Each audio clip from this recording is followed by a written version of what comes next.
नमस्कार साथियों, जय श्री कृष्णा। आज हम सुनेंगे एक ऐसी भक्ति कथा जो केवल कथा नहीं, एक अनुभूति है, एक अनुभव है उस प्रेम का जिसमें भगवान स्वयं अपने भक्त के लिए उतर आते हैं। यह कहानी है लड्डू गोपाल के चमत्कार की।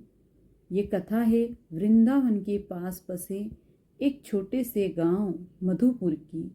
गांव शांत था, लेकिन उसमें घर से रोज मधुर घंटे की आवाज आती थी। वह था गोपाल दास का घर, एक वृद्ध पुजारी जिसकी आंखों में भक्ति और हृदय में श्री कृष्ण का नाम बसता था। हर सुबह जब सूरज की पहली किरण मंदिर की मूर्ति पर पड़ती तो गोपाल दास मुस्कुरा कर कहता, आओ मेरे गोपाल, नहा लो बेटा, आज तुम्हारे लिए गंगा जल लाया हूँ। धीरे धीरे वह मूर्ति को स्नान कराता, फूलों से सजाता और सबसे प्यार से कहता, देखो आज तुम्हारे लिए मैंने ताजे लड्डू बनाए हैं। लोग कहते थे, बाबा ये तो पत्थर की मूर्ति है, लेकिन बाबा मुस्कुराते हुए जवाब देते, जिसे मैं रोज माँ की तरह सजाता हूँ वो मेरे लिए पत्थर नहीं, मेरा बच्चा है, मेरा लड्डू गोपाल। समय बीतता गया। गोपाल दास बूढ़े हो चुके थे, बाल सफ़ेद हो गए, हाथ कांपने लगे, पर उनका प्रेम नहीं बदला। वो अब भी सुबह मंदिर जाते, साफ सफाई करते और घंटी बजाकर भक्ति गीत गाते, गोपाला गोविंदा मुरारी हरि। गांव के लोग उनकी श्रद्धा को देखकर दंग रह जाते। कई बार लोग कहते, बाबा अब आराम करिए, इतनी उम्र में आप ये सब कैसे करते हैं। बाबा मुस्कुरा कर कहते, जब तक सांस है सेवा चलती रहेगी। गोपाल की सेवा बंद हो जाए तो जीवन का क्या अर्थ। फिर एक दिन परीक्षा का समय आया। मंदिर की दान पेटी कई दिनों से खाली थी, किसी ने दान ही नहीं दिया। भक्त आना बंद हो गए, गांव में अकाल सा पड़ा था। गोपाल दास ने उस दिन रसोई में जाकर देखा, न तेल बचा, न बेसन, न चीनी। आंखों में आंसू आ गए। वो धीरे से मूर्ति के पास गए और बोले, गोपाल आज तेरे लिए लड्डू नहीं बना पाया बेटा, लेकिन तू जानता है तेरी सेवा मेरे लिए प्राणों से भी प्रिय है। फिर बाबा मंदिर के फर्श पर बैठ गए। उन्होंने गोपाल को निहारते हुए कहा, तू तो सबका पालनहार है, तेरे बिना ये हृदय अधूरा है। और आंसू बह निकले। रात का समय हुआ, मंदिर में दीपक बुझ गए। बाबा वहीं मंदिर में लेट गए, भूख से व्याकुल, लेकिन मन में शांति लिए। आंखें बंद करते हुए उन्होंने कहा, हे गोपाल, अगर तेरी मर्जी यही है तो मैं तेरे नाम में लीन हो जाऊं। धीरे धीरे नींद ने उन्हें घेर लिया। बाहर चांदनी फैली हुई थी। रात के तीसरे पहर मंदिर के भीतर हल्की सी रोशनी फैली। दीपक अपने आप जल उठे। हवा में चंदन की सुगंध भर गई। गोपाल दास की आंख खुली। उन्होंने देखा, मंदिर के सामने एक बालक खड़ा है, चेहरे पर मुस्कान, आंखों में दिव्यता और हाथ में लड्डू की टोकरी। बाबा चौंक कर बोले, बेटा तुम कौन। बालक ने मधुर हंसी के साथ कहा, बाबा मैं तुम्हारा लड्डू गोपाल हूँ, तुमने पुकारा था ना, मैं आ गया। बाबा स्तब्ध रह गए। उनकी आंखों से आंसू बहने लगे। वो बोले, गोपाल तू सचमुच आ गया। बालक मुस्कुराया, बाबा जब प्रेम सच्चा हो तो भगवान को आने में देर नहीं लगती। तुमने मेरे लिए प्रेम से लड्डू बनाए, मैं वही लड्डू तुम्हें देने आया हूँ। बालक ने बाबा के सामने टोकरी रखी। टोकरी में गर्मा गर्म लड्डू थे, जिसने हल्की भाप उठ रही थी। बाबा ने कांपते हाथों से एक लड्डू उठाया और बोले, हे गोपाल, ये तो वही स्वाद है जो मैं तेरे लिए बनाता था। बालक हंसा, हाँ बाबा, स्वाद वही है, प्रेम भी वही है। बाबा के आंसू थमने का नाम नहीं ले रहे थे। वो बालक के चरणों में गिर पड़े। बालक ने उन्हें उठाया और कहा, अब विश्राम करो बाबा, कल से फिर सेवा शुरू होगी और अब मंदिर में कभी भोग की कमी नहीं होगी। बाबा ने आंखें बंद कर दी और मन में कहा, धन्य हो मेरे गोपाल, धन्य हो तेरी लीला। साथियों, यही है सच्ची भक्ति की पहली झलक। जहाँ मन में सच्चा प्रेम हो वहाँ भगवान स्वयं प्रकट होते हैं। लड्डू गोपाल की यह लीला अभी बस शुरू हुई है। देखिए अगले भाग में जब पूरा गांव इस चमत्कार का साक्षी बनता है। दोस्तों, कमेंट में जय श्री कृष्णा, जय लड्डू गोपाल जरूर लिखिए। अगली सुबह मधुपुर का सूरज जैसे पहली बार इतना शांत था। मंदिर के भीतर से चंदन की सुगंध हवा में घुली थी। भक्तों ने देखा मंदिर के दरवाजे अपने आप खुले हैं और अंदर घंटियों की मधुर ध्वनि गूंज रही है। बाबा गोपाल दास आंखें बंद किए, दिया हाथ में लिए बड़े प्रेम से आरती कर रहे थे। वो मुस्कुरा रहे थे जैसे रात का सारा दुख मिट गया हो। गांव के लोग हैरान थे। एक औरत बोली, कल तो बाबा के पास कुछ भी नहीं था, आज ये मिठाइयों की सुगंध कहाँ से आ रही है।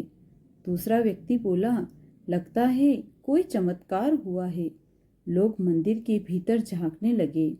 वहां देखा भगवान श्री कृष्ण की मूर्ति के सामने लड्डुओं की टोकरी रखी है और दिए अपने आप जल रहे हैं।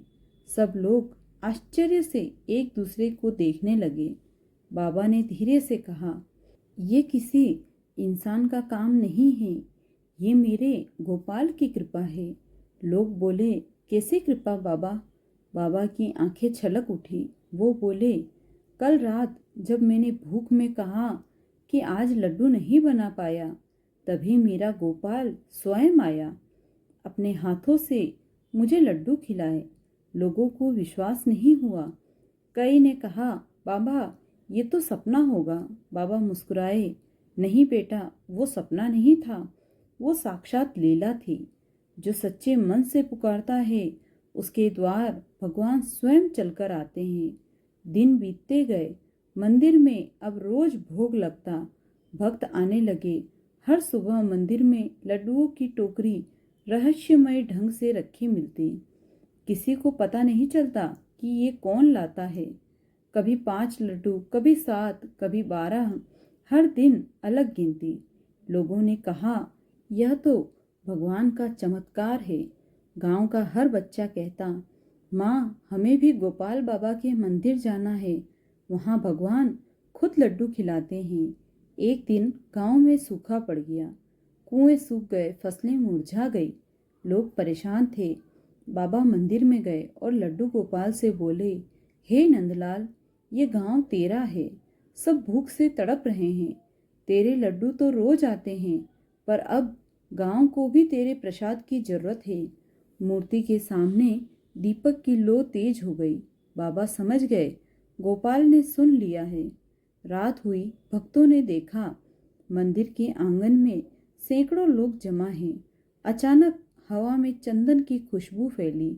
दीपक अपने आप जल उठे। मंदिर के भीतर से घंटियां बजने लगी, टन टन।